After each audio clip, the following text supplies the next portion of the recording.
ಸಿದ್ದು ಪಾಟೀಲ್.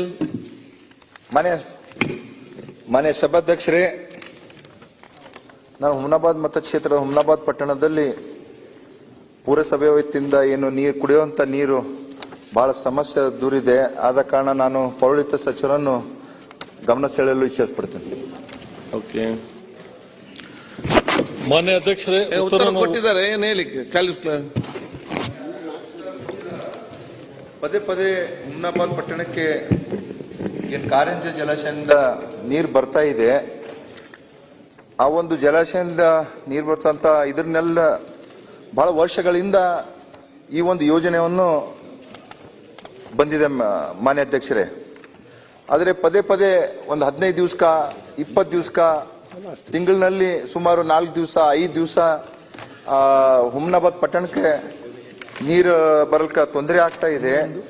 ಮೊನ್ನೆನೂ ಕೂಡ 10ನೇ ತಾರೀಕಿಗೆ ಏನು ಹುಡುಗಿ ಅಂತ ಏನು ಒಂದು ಗ್ರಾಮ ಇದೆ, ಅಲ್ಲಿ ನಮ್ಮ ಪಂಪ್ ಹೌಸ್ ಇದೆ, ಈ ಕಾರಂಜ ಜಲಾಶಯದು.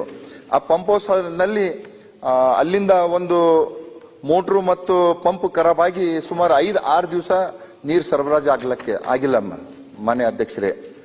ಅವಾಗ ನಾನು ಮೊನ್ನೆ ಅಧಿವೇಶನ ಮುಗಿಸ್ಕೊಂಡು ಅಲ್ಲಿ ಭೇಟಿ ಕೊಟ್ಟಿದ್ದಾಗ ಆ ಪಂಪ್ ಹೌಸ್ ನಲ್ಲಿ 3 ಮೋಟರ್ಗಳಿದೆ ಮಾನ್ಯ ಅಧ್ಯಕ್ಷರೇ. ಒಂದು ಎಡಿಷನಲ್ ಮೋಟರ್ ಇದೆ, 2 ನಡೀತಾ ಇದೆ. ಆ ಒಂದು ಎಡಿಷನಲ್ ಮೋಟರ್ 1.5 ವರ್ಷ ಆಗ್ತು ರಿಪೇರಿ ಕೊಟ್ಟು ಕಳಿಸಿದ್ದಾರೆ. ಹೇಳಿ, ಅದೇ ಅದಕ್ಕೆ ಹೇಳ್ತಾ ಇದ್ದೀನಿ ಸಚಿವರೇ. ನೀರು ಒಂದು ಮೋಟರ್ 1.5 ವರ್ಷ ಆಯ್ತು, ಅದಕ್ಕೆ ರಿಪೇರ್ ಮಾಡಿ ತಂದಿಲ್ಲ. 2 ಮೋಟರ್ ಇತ್ತು, ಅವು 2 ಮೋಟರ್ ಕೂಡ ಹಾಳಾಗಿದೆ ಮಾನ್ಯ ಅಧ್ಯಕ್ಷರೇ.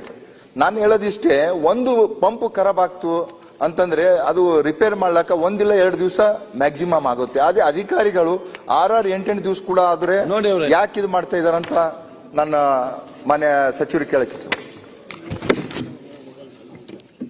ಮಾನ್ಯ ಅಧ್ಯಕ್ಷರೇ, ನಮ್ಮ ಸಿದ್ದು ಪಾಟೀಲ್ ಹುಮನಾಬಾದ್ MLA ಅವರು ಪ್ರಶ್ನೆ ಕೇಳಿದ್ದಾರೆ. ಹುಮನಾಬಾದ್ TMC ನಲ್ಲಿ ಡ್ರಿಂಕಿಂಗ್ ವಾಟರ್ದು ಸಮಸ್ಯೆ ಆಗಿ 5-6 ದಿವಸದಿಂದ ಅಲ್ಲಿ ಸಮಸ್ಯೆ ಆಗಿ ಜನರಿಗೆ ನೀರು ಸಿಕ್ಕಿಲ್ಲ. ಮತ್ತೆ ಅಧಿಕಾರಿ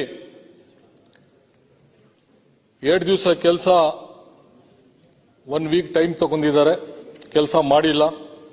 ಮತ್ತೆ ರಿಸರ್ವ್ನಲ್ಲಿ ಯಾವಾಗಲೂ 1-2 ಮೋಟರ್ ಇಡಬೇಕಾಗ್ತದೆ, ಅದು ಮೋಟರ್ ಪಂಪ್ ಹೌಸ್ನಲ್ಲಿ ಇಟ್ಟಿಲ್ಲ. 1 ಮೋಟರ್ 1.5 ವರ್ಷದಿಂದ ರಿಪೇರ್ ಮಾಡಿಲ್ಲ.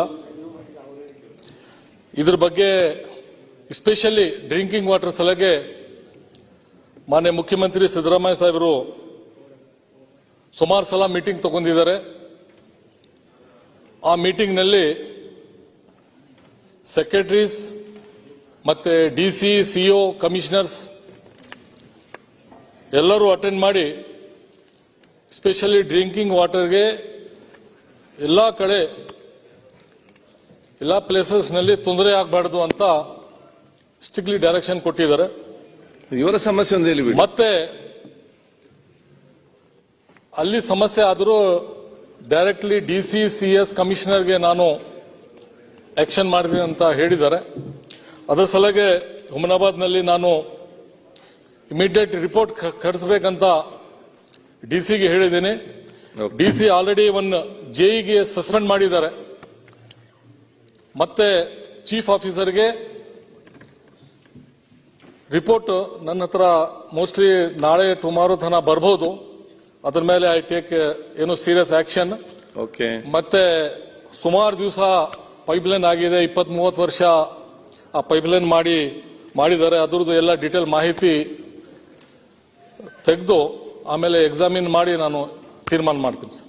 ಮಾನ್ಯ ಅಧ್ಯಕ್ಷರೇ, ನಾನು ಶಾಸಕನಾಗಿನ ಮೇಲೆ ನಮ್ಮ ಹುಮನಾಬಾದ್ ಪುರಸಭೆಗೆ 10 ಚೀಫ್ ಆಫೀಸರ್ ಚೇಂಜ್ ಆಗಿದ್ದಾರೆ ಮಾನ್ಯ ಅಧ್ಯಕ್ಷರೇ. ಚಾನ್ಸ್ ನಿಮ್ದು 2 ವರ್ಷದಲ್ಲಿ 10 ಚೀಫ್ ಆಫೀಸರ್ ಚೇಂಜ್ ಆದ್ರೆ ಅವ್ರ ಕೆಲಸ ಮಾಡಕ್ಕೆ ಹೆಂಗಾಗುತ್ತೆ ತಾವ್ ಹೇಳಿ.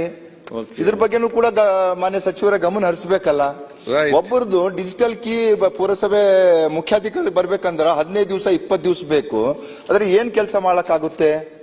ಮತ್ತೆ ಈಗಾಗಲೇ ತಾವು ಏನ್ ಒಂದು ಜೈಗೆ ಸಸ್ಪೆಂಡ್ ಮಾಡಿದ್ರ ಅಂತ ಹೇಳಿದ್ರಿ. ನಮ್ಮ ಹುಮನಾಬಾದ್ ಪುರಸಭೆಗೆ ಇರೋದು ಒಂದೇ ಒಂದು ಜೈ, ಅವನೊಬ್ರಿಗೆ ಸಸ್ಪೆಂಡ್ ಮಾಡಿದ ಮೇಕೆ ಮತ್ತೆ ಈಗ ಬೇರೆ ಯಾರು ಕೆಲಸ ಮಾಡ್ಬೇಕಲ್ಲಿ ಮಾನ್ಯ ಅಧ್ಯಕ್ಷರೇ? ಓಕೆ ಮಾನ್ಯ ಸಚಿವರೇ, ಯಾಕೆ ಈಗಾಗಲೇ ತಾವು ನೋಡಬಹುದು ತಮ್ಮ ಕ್ಷೇತ್ರಕ್ಕ ಬೀದರ್ದಲ್ಲಿ ಬಹಳಷ್ಟು ಅಧಿಕಾರಿಗಳಿದ್ದಾರ, ಎಲ್ಲಕ್ಕೂ ಕೂಡ ಇದೆ. ಬಾಲ್ಕಿದಾಗ ಹರ, ಬೀದರ್ದಾಗ ಹರ, ಹುಮನಾಬಾದ್ದಾಗ ಏನೂ ಇಲ್ಲ. ಇದು ಯಾಕೆ ತಾರತಮ್ಯ ನಡೀತಾ ಇದೆ? ಹುಮನಾಬಾದ್ನಲ್ಲಿ ಸ್ವಲ್ಪ ಸಮಸ್ಯೆ ಇದೆ, ಅದ್ರ ಬಗ್ಗೆ ಏನಂತ ಗೊತ್ತಾಗಬೇಕಲ್ಲ. ಸಮಸ್ಯೆ ಯಾಕೆ ಬಂತಂತ ಪ್ರಶ್ನೆ. ಹಿಂಗೆಲ್ಲ ಉತ್ತರ ಕೊಟ್ರೆ ಸಮಸ್ಯೆ ಅಂದ್ರೆ ಮತ್ತೆ ನಿಮ್ ಓನ್ ಡಿಸ್ಟ್ರಿಕ್ಟ್ ಇದು, ನಿಮ್ ಓನ್ ಡಿಸ್ಟ್ರಿಕ್ಟ್ ಅಲ್ಲಿ ಈ ಪರಿಸ್ಥಿತಿ ಆದ್ರೆ ಅಲ್ಲಿ ಸ್ವಲ್ಪ ಲೋಕಲ್ಸ್ ಇಶ್ಯೂ ಇದೆ. ಅದು ನಮ್ಮ MLA ಸಿದ್ದು ಪಾಟೀಲ್ ಜೊತೆಗೆ ನಾಳೆ ನಾಡ್ದು ಚರ್ಚೆ ಮಾಡಿ ಅದು ಪ್ರಾಬ್ಲಮ್ ಸಾಲ್ವ್ ಮಾಡ್ತೀನಿ ಸರ್. ಓಕೆ ಪ್ರಭು, ಏನು ಈಗ ನಿರ್ವಹಣೆ ಪುರಸಭೆಯಿಂದ ಆಗ್ತಾ ಇದೆ. ನನ್ನ ಮತಕ್ಷೇತ್ರದಲ್ಲಿ ಹುಮ್ನಾಬಾದ್, ಹಳ್ಳಿಕೇಡ್, ಚಿಡುಗುಪ್ಪ 3 ಪುರಸಭೆ ಒಳಗೊಂಡದೇ ಇದೆ ಮಾನ್ಯ ಅಧ್ಯಕ್ಷರೇ. ಅದಕ್ಕಾಗಿ ಇವತ್ತು KWS ಲಿಂದ ಅದು ನಿರ್ವಹಣೆ ಮಾಡಿದ್ರೆ ಒಳ್ಳೇದಾಗ್ತದ. ಪುರಸಭೆಯಿಂದ ಯಾರೇ ಟೆಕ್ನಿಕಲ್ ಕೂಡ JE ಇಲಾಖೆದು AE ಯಾರು ಕೂಡ ಇಲ್ಲ ಮಾತಂತ ಹೇಳಿದಾರ ಕೂತ್ಕೊಂಡು. ಅದಕ್ಕಾಗಿ ಮಾನ್ಯ ಸಚಿವರೇ, ಇವತ್ತೇನು ನಮ್ದು ಕಾರಂಜ ಜಲಾಶಯದಿಂದ ನಮ್ಮ ಕ್ಷೇತ್ರಕ್ಕ ಅಂದ್ರೆ ಚುಡುಗುಪ್ಪ, ಹುಮ್ನಾಬಾದ್, ಹಳಿಕೇಡ್ಕ ಈ ನೀರು ಗ್ರಾಹಕರ ಸ್ಯಾಟಿಸ್ಫ್ಯಾಕ್ಷನ್ ನಲ್ಲಿ ನಂಬರ್ 1 ತೃಪ್ತಿಕರ ದೈಹಿಕವಾದ ಹುಮ್ನಾಬಾದ್ನ SV TVS ಶೋರೂಮ್ ನಿಮಗಾಗಿ ತರುತ್ತಿದೆ ಹೊಸ ಮಾಡೆಲ್ಗಳ ಹೊಸ ಬೈಕ್ಗಳು. ಇಲ್ಲಿ TVS ನ ಸ್ಪೇರ್ ಪಾರ್ಟ್ಸ್ ಹಾಗೂ ಸರ್ವಿಸ್ ಕೂಡ ಲಭ್ಯ. ಹಾಗಿದ್ರೆ ತಡೆಯಾಕೆ ಹಿಂದೆ ಭೇಟಿ ನೀಡಿ ನಾಗಲಕ್ಷ್ಮಿ ದಾಬಾ ಹತ್ತಿರ ಗುಲ್ಬರ್ಗಾ ರೋಡ್, ಹುಮ್ನಾಬಾದ್. ಹೆಚ್ಚಿನ ಮಾಹಿತಿಗಾಗಿ ಸಂಪರ್ಕಿಸಿ 8494951009. PUC ಮುಗಿಸಿ ನರ್ಸಿಂಗ್ ಮಾಡಲು ಹಾಗೂ ಫಿಸಿಯೋಥೆರಪಿ ಮಾಡಲು ಇಚ್ಛಿಸುವವರಿಗೆ ಉತ್ತಮ ಅವಕಾಶ. ಹುಮ್ನಾಬಾದ್ನ HKDETಯ Umadevi Patil college of nursing ನಲ್ಲಿ BSc ನರ್ಸಿಂಗ್ ಹಾಗೂ ಡಿಪ್ಲೊಮಾ ನರ್ಸಿಂಗ್ ಕೋರ್ಸ್ ಲಭ್ಯ. ಹಾಗೂ ಭೀಮ್ರಾವ್ ಪಾಟೀಲ್ ಕಾಲೇಜ್ ಆಫ್ ಫಿಸಿಯೋಥೆರಪಿನಲ್ಲಿ BPT ಮತ್ತು MPT ಸ್ನಾತಕೋತ್ತರ ಪದವಿ ಲಭ್ಯವಿದೆ. ಇಲ್ಲಿ ಪ್ರವೇಶ ಪ್ರಾರಂಭವಾಗಿದ್ದು ಉತ್ತಮವಾದ ಕ್ಲಾಸ್ ರೂಮ್, ಅನುಭವವುಳ್ಳ ಅಧ್ಯಾಪಕರಿಂದ ಬೋಧನೆ, ಪ್ರತ್ಯೇಕ ಲ್ಯಾಬ್ಗಳ ವ್ಯವಸ್ಥೆ, ಹೈಟೆಕ್ ಆಸ್ಪತ್ರೆಯೂ ಲಭ್ಯವಿದೆ. ಹಾಗೂ ವಿದ್ಯಾರ್ಥಿಗಳಿಗೆ ಪ್ರತ್ಯೇಕ ಹಾಸ್ಟೆಲ್ ವ್ಯವಸ್ಥೆಯೂ ಲಭ್ಯವಿದೆ. ಹಾಗಿದ್ರೆ ತಡೆಯಾಕೆ ಹಿಂದೆ ಭೇಟಿ ನೀಡಿ. NH65 ರಸ್ತೆ, ವೀರಭದ್ರಗಿರಿ, ಸಿಂದನಕೇರ ಕ್ರಾಸ್, ಹುಮ್ನಾಬಾದ್. ಹೆಚ್ಚಿನ ಮಾಹಿತಿಗಾಗಿ ಸಂಪರ್ಕಿಸಿ ಆಡಳಿತಾಧಿಕಾರಿ ಡಾಕ್ಟರ್ ಸದಾನಂದ ಪತ್ರಿ 9019078988.